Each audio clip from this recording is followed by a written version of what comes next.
Technically ना 4 प्रकार के माता पिता होते हैं, मेरी बात को समझना। एक होते हैं अथॉरिटेरियन, जैसा बोला वैसा कर, जितना बोला उतना कर, ये अथॉरिटी है।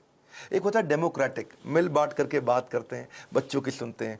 पहले के ज़माने में अथॉरिटेरियन चलता था, आजकल डेमोक्रेटिक ज़्यादा ठीक रहता है। डेमोक्रेटिक मतलब बच्चों को इन्वॉल्व करें, उनको इन्फॉर्म ना करें, बच्चों के साथ मिलकर चर्चा करें, उनके साथ समय बिताएं, उनकी भी सुने अपनी भी सुनाएं। और एक होते हैं परमिसिव, तेरा जो मन करता है कर ले, उसको जो चाहिए उसको दिला दिया, उसको जैसा गिफ्ट चाहिए उसको वैसा दे दिया, जो गाड़ी बाइक मांगता तुरंत दे दिया, जो मोबाइल चाहिए तुरंत दे दिया। परमिसिव, कोई मतलब ही नहीं है। लेकिन इससे भी ज़्यादा खराब है नेग्लेक्टफुल, अनइन्वॉल्व।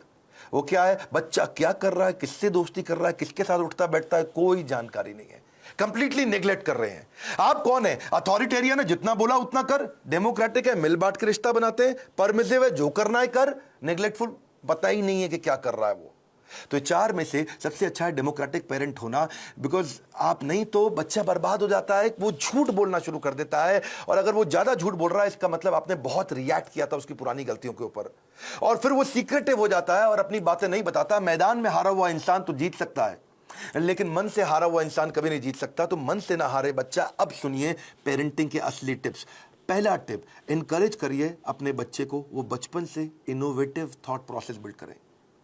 उसको ऐसे प्रश्न पूछिए कि वो इनोवेशन बिल्ड कर सके। दूसरा, उसके साथ बैठ के किताबें पढ़िए और अच्छे वीडियोस देखिए। ये नहीं उसको बता दिया, उसके साथ बैठिए, खुद भी पढ़िए, चर्चा करिए उसके साथ में। तीसरा, कुछ क्वेश्चनिंग का आपस में फॉर्मेट बिल्ड करिए, म्यूचुअल क्वेश्चनिंग। कुछ वो आपसे पूछे, कुछ आप उससे पूछो, और खास तौर से आप उससे पूछो, वो आंसर करे, ज्यादा बोलेगा, रिलेशनशिप बनेगा। प्ले विद योर चाइल्ड, उसके साथ खेलिए, फ्रेंडशिप इज द की। उसकी दोस्ती हो गई तो आपसे कभी मन नहीं चुराएगा। अगला मेरा पॉइंट है बजटिंग।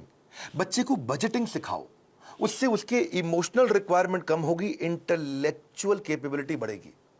बजटिंग का मतलब क्या हुआ? आप उसको बता सकते हो कि भाई तुम्हें 500 रुपया हफ्ता दूंगा, उदाहरण है, आप अपनी कैपेसिटी के हिसाब से डिसाइड कर लो। 500 रुपया हफ्ता मतलब 2000 रुपया महीना मिलेगा तुमको। अब तुम्हें कोई गेम खरीदनी है, कोई खिलौना खरीदना है, बहुत इच्छा कर रही है, लेकिन तुम्हारे बजट में नहीं आता, तो तुम 1 महीना रुको। अगले महीने जब तुम्हारे पास 2000 की जगह 4000 हो जाएंगे, तब खरीद लेना। अगर वो 6000 का है तो 3 महीना रुको, 3 महीने बाद खरीद लेना। पैसा इकट्ठा करो। इससे वो अपनी इमोशनल डिजायर्स को रेगुलेट करना सीख पाएगा। उसको बचपन से आपने थोड़ा थोड़ा फाइनेंस सिखा दिया, वो बचपन में ही कैलकुलेटर लेकर के समझने लग जाएगा, हिसाब लगाने लग जाएगा। उसको लर्निंग, स्पीकिंग, रीडिंग, राइटिंग, इसको बोलते हैं LSRW, इसकी प्रैक्टिस कराओ। अब कभी भी अगर कोई कहानी भी सुनानी हो बच्चों को, तो कहानी किसकी सुनाओ? कुछ हेल्दी फूड के बारे में, खाने की ईटिंग हैबिट्स के बारे में, या कुछ सक्सेस के बारे में कहानी सुनाइए। क्वेश्चन आंसर की टेक्निक बहुत काम आती है। उसको सिनेरियोज देकर के क्वेश्चंस करो कि अगर ऐसा हो तो क्या करना चाहिए, ऐसी परिस्थिति में क्या करना चाहिए, तो वो सोचेगा। जब वो अच्छा सोचेगा, उत्तर देगा आपको, तो अपने आप सफल होगा।